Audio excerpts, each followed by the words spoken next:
Olá pessoal, tudo bem com vocês? Hoje nós vamos começar mais um congresso de direitos reais e os temas de hoje serão direito de propriedade e direito de vizinhança ou condomínio. Aproveitem bastante o nosso congresso. O nosso primeiro tema que vamos abordar nesse congresso será direito de propriedade. E vamos começar com a fala de Maiana Matos, que ela vai falar sobre ação petitória. Olá, eu vou falar um pouquinho sobre ações petitórias. Então, as ações petitórias têm algo que as ações possessórias não têm. As ações possessórias são ações de procedimento especial, como vimos na unidade passada. Essa ação tem o objetivo de recuperar a posse com base na posse, que são elas reintegração de posse, manutenção e interdito proibitório. Já a ação petitória é a ação que vai discutir propriedade do domínio. E quem pode discutir propriedade? Sim, o dono, aquele proprietário que está na matrícula daquele bem. As ações que podemos nos valer dentro das ações petitórias são: a primeira delas é a emissão de posse, quando o proprietário vai discutir a posse do próprio bem, porém, ele nunca exerceu a posse antes. Agora, se ele já exerceu a posse antes e sofreu, por exemplo, esbulho, ele pode se valer da ação reivindicatória, que é a nossa segunda ação. E, por fim, a terceira delas é o jus possidento, que é a propriedade. A nossa segunda fala desta noite será de Maria Luísa. Ela vai estar falando de ação reivindicatória. Vou tratar com vocês sobre a chamada ação reivindicatória.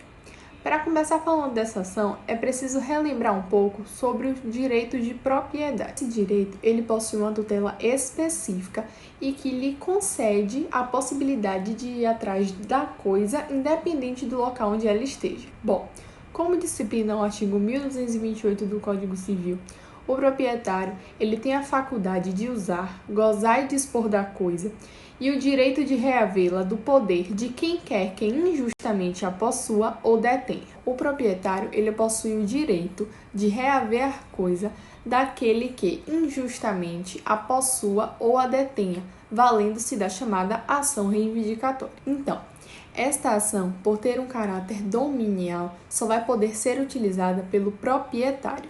Além disso, o autor ele deve provar a titularidade da área reivindicada por ele, com o respectivo registro do imóvel, descrevendo-o e mostrando as suas confrontações, bem como mostrar, que este imóvel está sobre a posse injusta do réu. No tocante ao objetivo das ações reivindicatórias, a doutrina diverge. Parte da doutrina diz que o seu objetivo seria a pretensão do reconhecimento do direito de propriedade, de modo que a restituição da coisa passa a ser mera consequência deste fato. No entanto, a outra parte da doutrina diz que o seu objetivo seria a restituição de fato da coisa, pois o domínio da coisa já pertence ao proprietário, uma vez que este é pressuposto até para que a ação seja ajuizada. Ou seja, presume-se que quem demanda essa ação primeiro quer ter a posse da coisa para depois poder usar, gozar e dispor dela. No tocante aos efeitos dessa ação, refere-se particularmente ao ato de obrigar o possuidor a restituir ao proprietário a coisa reivindicada com os seus acessórios, bem como os seus frutos e rendimentos. Diante disso, é possível vislumbrar o princípio de que a coisa acessória segue a principal, salvo disposição em contrário. Ideia essa que pode ser vista no artigo 1232 do Código Civil, que vai dizer que os frutos e mais produtos da coisa pertencem, ainda quando separados, ao seu proprietário, salvo se, por coisa pertencem, ainda quando separados, ao seu proprietário, salvo se, por preceito jurídico especial, couberem a outro. Como preceitos jurídicos especiais, temos, por exemplo, o artigo 1214, que assegura ao possuidor de boa-fé direito aos frutos percebidos. Também ao artigo 1284, que se refere aos frutos caídos de árvores limítrofes em terrenos vizinhos. Além disso, devemos dar devida atenção a duas situações. A primeira delas é que aquele possuidor de boa-fé, ele pode se recusar a entregar coisa. Nesse sentido, se faz jus ao recebimento de indenização por benfeitorias necessárias, porque a lei lhe assegura o direito de retenção. Isso nós encontramos previsão no artigo 1219 do Código Civil. A segunda é naqueles casos em que, quando a coisa é perecida, a restituição é impossível. Desse modo, o proprietário ele tem o direito de receber o seu valor se o possuidor estava agindo de má-fé. Este preceito tem previsão no artigo 1217 do Código Civil. Com relação ao objeto, ele vai poder ser todos os bens que são objetos de propriedade. Então, todas aquelas coisas corpóreas, simples, compostas, singulares, coletivas, móveis, imóveis, até mesmo as chamadas universalidades de fato. Por exemplo, temos os rebanhos, em que o autor ele precisa somente provar que a maioria daquele rebanho é de sua propriedade.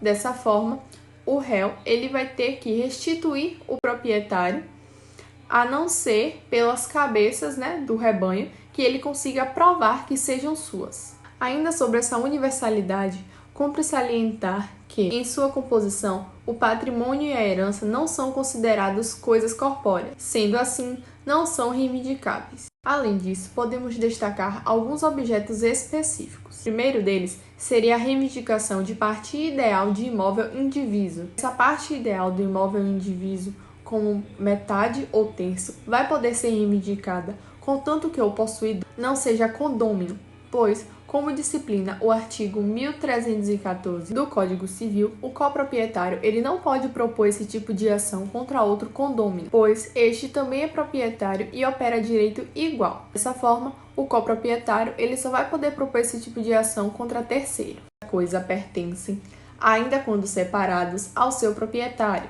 salvo se, por preceito jurídico especial, couberem a outro. Como preceitos jurídicos especiais, temos, por exemplo, o artigo 1214, que assegura ao possuidor de boa-fé direito aos frutos percebidos. Também ao artigo 1284, que se refere aos frutos caídos de árvores limítrofes em terrenos vizinhos. Além disso, devemos dar devida atenção a duas situações. A primeira delas é que aquele possuidor de boa-fé, ele pode se recusar a entregar coisa.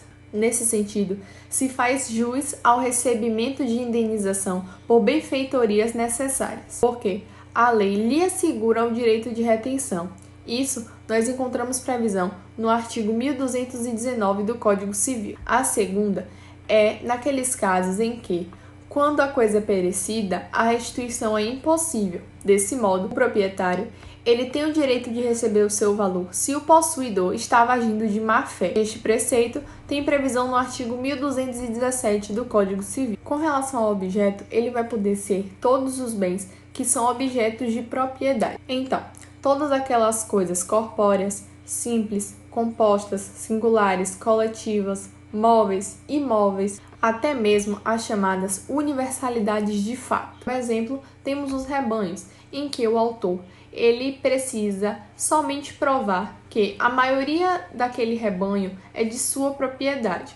Dessa forma, o réu ele vai ter que restituir o proprietário, a não ser pelas cabeças do rebanho, que ele consiga provar que sejam suas. Ainda sobre essa universalidade, cumpre salientar que, em sua composição, o patrimônio e a herança não são considerados coisas corpóreas, sendo assim, não são reivindicáveis. Além disso, podemos destacar alguns objetos específicos. O primeiro deles seria a reivindicação de parte ideal de imóvel indiviso. Essa parte ideal do imóvel indiviso, como metade ou terço, vai poder ser reivindicada contanto que o possuidor não seja condômino, pois, como disciplina o artigo 1314 do Código Civil, o coproprietário ele não pode propor esse tipo de ação contra outro condômino, pois este também é proprietário e opera direito igual. Dessa forma, o coproprietário ele só vai poder propor esse tipo de ação contra terceiro. O outro objeto seria a reivindicação de coisa que pereceu em parte.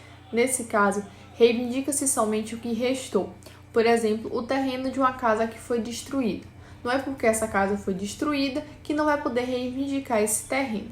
Entretanto, existem algumas coisas que são insuscetíveis de reivindicação. Nesse diapasão, disciplina o doutrinador Miguel Lopes. As coisas incorpóreas, os direitos considerados em si mesmos, como um direito de usufruto, pois são relações jurídicas dotadas de ações protetoras de outra espécie. Também não são reivindicáveis as coisas futuras, como aquelas coisas que ainda vão se separar do imóvel, os frutos pendentes, madeira, terra, etc. Tocante à legitimidade ativa dessa ação, nós temos o proprietário, em que pode ter uma propriedade irrevogável, mas também uma propriedade plena ou limitada. Este, também chamado de senhor da coisa, é aquele que possui a titularidade do domínio. Além do proprietário, nós podemos ter também legitimidade ativa dos sucessores mortis causa. Sabemos que, na aquisição da propriedade imóvel, por meio do direito hereditário, o domínio e a posse da herança são transmitidos aos herdeiros no momento em que é aberta a sucessão. Por isso, os herdeiros podem reivindicar os bens, sendo necessário que o imóvel esteja registrado em nome do decújo, mas sem a imposição da existência de formal de partilha.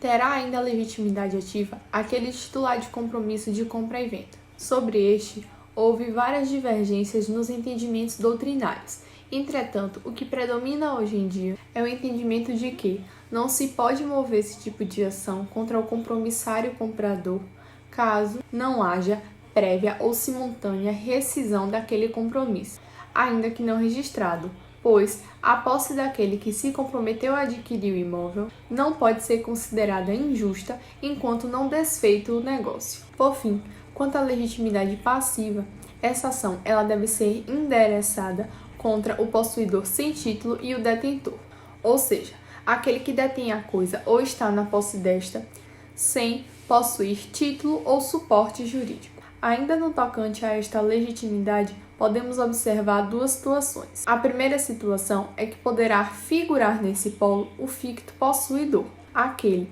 que se apresenta como possuidor sem ter verdadeiramente a posse e sem que o autor saiba. Já a segunda situação é que também poderá figurar neste polo aquele que toma ciência da ação ou da possibilidade do seu ajuizamento e com dolo deixa de possuir, ou seja, transfere o bem para outra pessoa com a finalidade de dificultar a atuação do verdadeiro proprietário. E para finalizar as nossas ações de direito de propriedade, vamos ouvir Pedro Nascimento, que ele vai estar falando de uso capião. Bom, vou falar sobre a uso capião e suas modalidades. Está prevista na Lei 13.105 do novo Código de Processo Civil.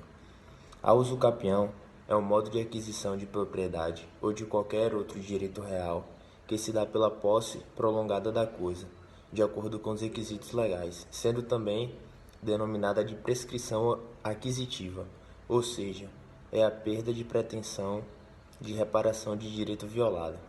A uso capião pode recair tanto sobre bens móveis quanto imóveis, e quanto aos bens imóveis são 3 espécies. Temos a extraordinária, que está prevista no artigo 1238 do Código Civil e tem como requisito a posse de 15 anos ininterrupta, de forma mansa e pacífica e sem oposição do dono, que poderá ser reduzida para 10 anos, caso o possuidor estabeleça nela sua moradia ou tenha realizado obras e serviços de caráter produtivo. Temos a ordinária, que está prevista no artigo 1242 do Código Civil, que tem como requisito a posse contínua de 10 anos, de forma mansa e pacífica, com justo título e boa-fé, podendo ser reduzida na metade, caso o imóvel tenha sido adquirido com base no registro constante em cartório, cancelada posteriormente, desde que os possuidores no imóvel tenham estabelecido a sua moradia ou realizado investimentos de interesse social e econômico. A uso capião rural seria a posse por 5 anos ininterruptos e sem oposição de área rural não superior a 50 hectares, desde que não seja possuidor de qualquer outro imóvel, e além disso, deve apresentar o possuidor produção na terra por seu trabalho ou de sua família.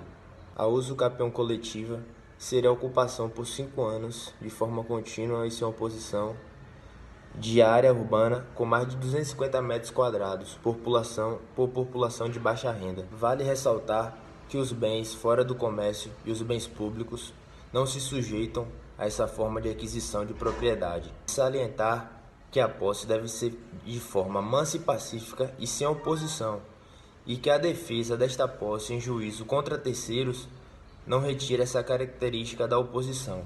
Somado a isso, é proibido a posse em intervalos, sendo que ela deve estar conservada a todo tempo que antecede o ajuizamento da ação de uso capião. Há algumas causas impeditivas no ajuizamento de uso capião, que seria entre cônjuges, contra incapazes, contra ausentes no país que estão em serviço público, não estando vencido o prazo e também quando está pendendo de condição suspensiva. A ação deverá ser proposta pelo atual possuidor do imóvel e a sentença que julgar será registrada mediante mandado no respectivo registro de imóveis, sendo que a intervenção do Ministério Público será obrigatória.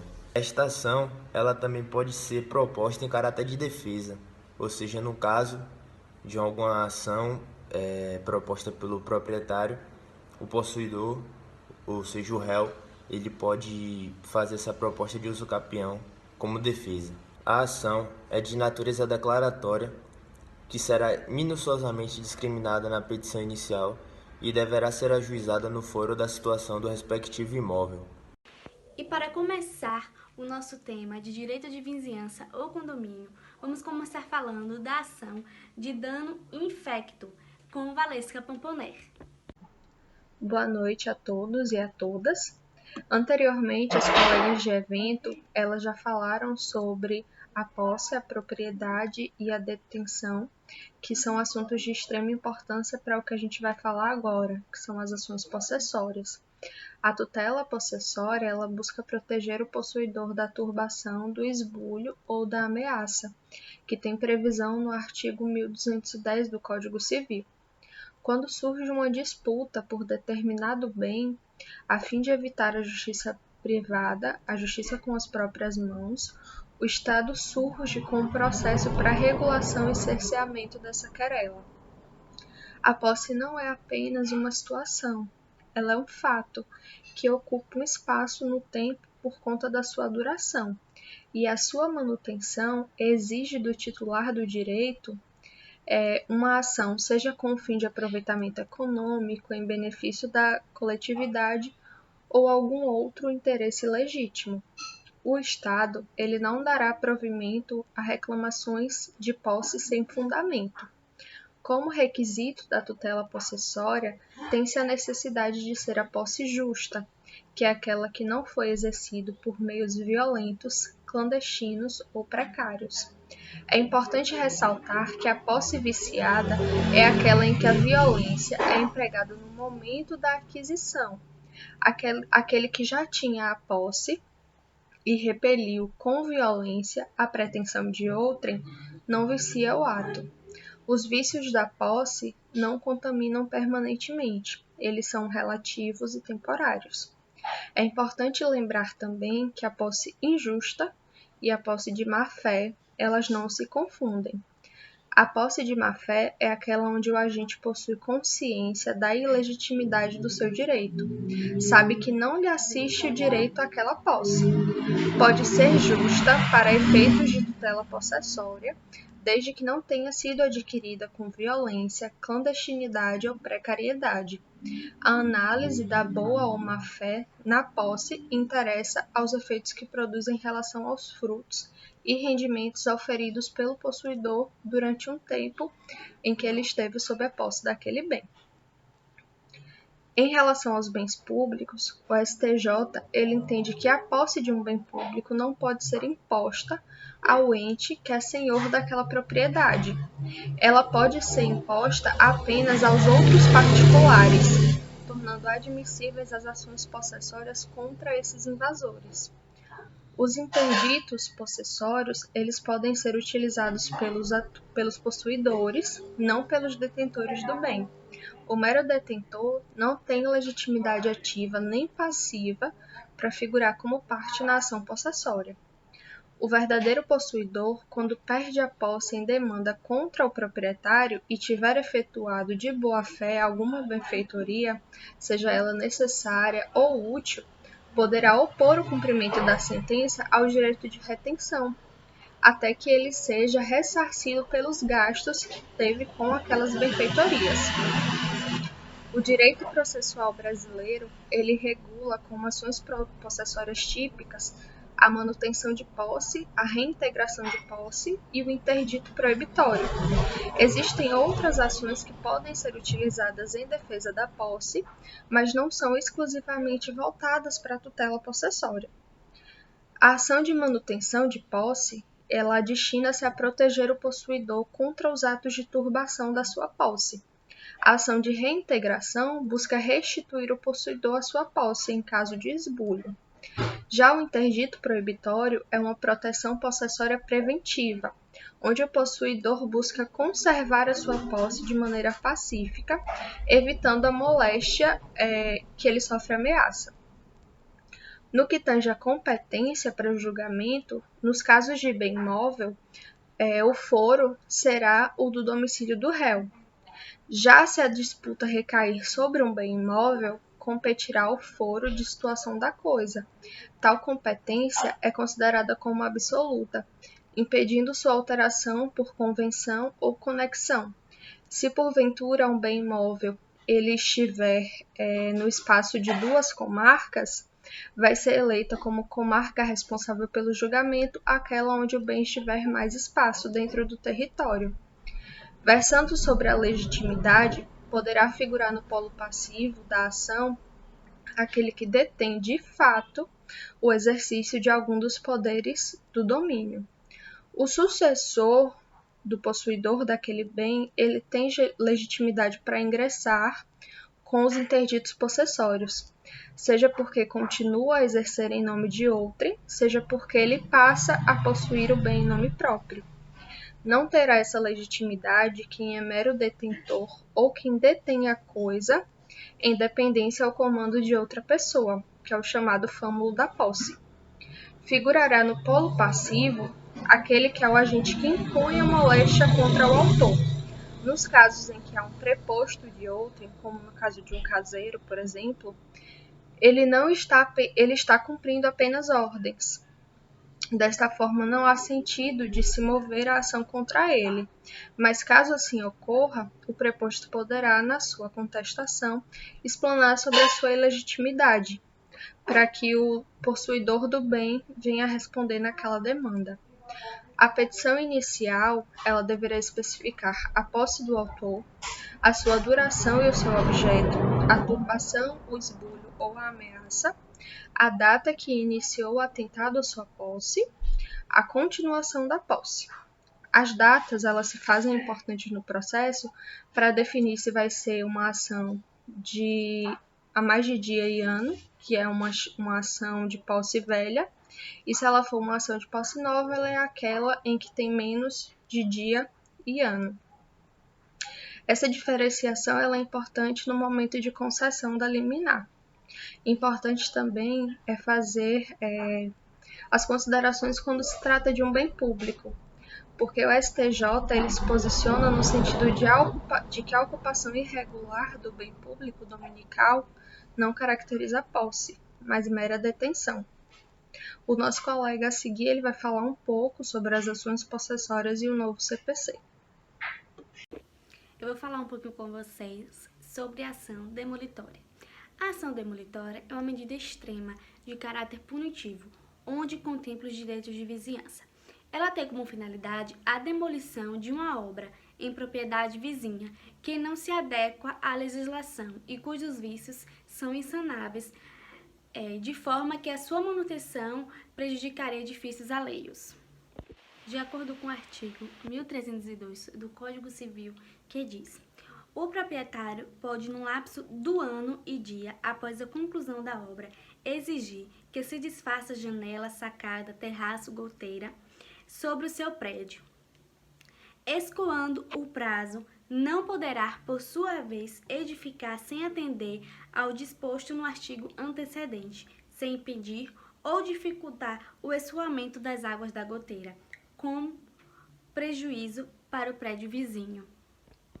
Ou seja, nesse artigo diz que o proprietário que está sendo prejudicado, ele tem 1 ano e 1 dia após a conclusão da obra ou quando a obra estiver prestes a finalizar para contestar que está sendo prejudicado pela construção do seu vizinho. A medida demolitória também é de caráter excepcional. Só é possível nos casos de que a construção do vizinho traga prejuízo a outras propriedades. No artigo 537 diz: o proprietário ele pode embargar a construção do prédio que invada a área do seu. Ou seja, quando um proprietário está construindo a obra que vai abrir janela, goteira, terraço, que vai prejudicar o seu vizinho, o vizinho prejudicado ele pode impedir que a obra continue alegando que está sendo prejudicado. A legitimidade ativa é o dono do proprietário que está sendo prejudicado pela obra. Já a legitimidade passiva é o dono da obra ou condomínio que esteja prejudicando o imóvel do vizinho. E para finalizar o nosso congresso por aqui, vamos falar sobre ação combinatória com a nossa participante Isa Caroline. Eu vou falar um pouco a respeito da ação combinatória. Mas o que é essa ação combinatória? Bom, a ação combinatória refere-se a uma ação judicial fixa solicitada pelo juiz, através da sua figura jurisdicional, para aquela pessoa que descumprir com a obrigação, seja ela de dar, fazer ou não fazer, certo? Qual é o objetivo dessa ação? Bom, o objetivo é fazer com que o executado cumpra com sua obrigação. Caso ele não cumpra, incorrerá em uma multa, certo? Uma multa judicial. Bom, qual é o efeito dessa ação? É justamente o que eu ia te falar, o efeito é a multa, Caso ele descumpra com essa obrigação, o efeito será a multa que ele irá ter que pagar por descumprir essa obrigação. Como eu já tinha dito, seja ela de dar, fazer ou não fazer. Bom, quem é a legitimidade ativa nessa? Bom, a legitimidade ativa nessa ação de combinatória era aquele ao qual era destinado a obrigação que deveria ser feita pela parte ré. Por exemplo, em uma ação de despejo, a parte legítima ativa é a locadora. Já a legitimidade passiva é aquele que detém o poder, de realizar a obrigação. Por exemplo, em um condomínio, um morador derruba um muro de uma vizinha. Então, ele tem a obrigação de reparar, esse muro que ele acabou causando esse dano. Então, ele tem a obrigação, ele tem o poder de cumprir com essa obrigação. Então, ele é a parte legítima passiva dessa ação combinatória.